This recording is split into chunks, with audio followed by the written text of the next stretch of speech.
Hello, আসসালামু আলাইকুম প্রিয় ভাই বোনেরা, আপনারা কেমন আছেন? আমি আলহামদুলিল্লাহ ভালো আছি। আজকে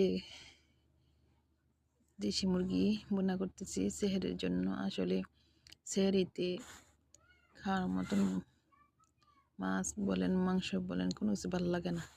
একটু ঝাল ঝাল হইলে ভর্তাটা হলে অনেক মজা লাগে, একটু ভাত খাওয়া যায়। তাই যাই হোক, আমি এখানে দেশি মুরগি রান্না করতেছি।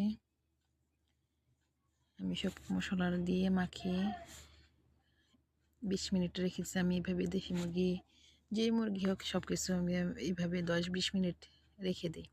মজা হয় এই রান্নাটা খেতে। তাই আমি রান্না করা শেষ, রান্না করে ফেললাম।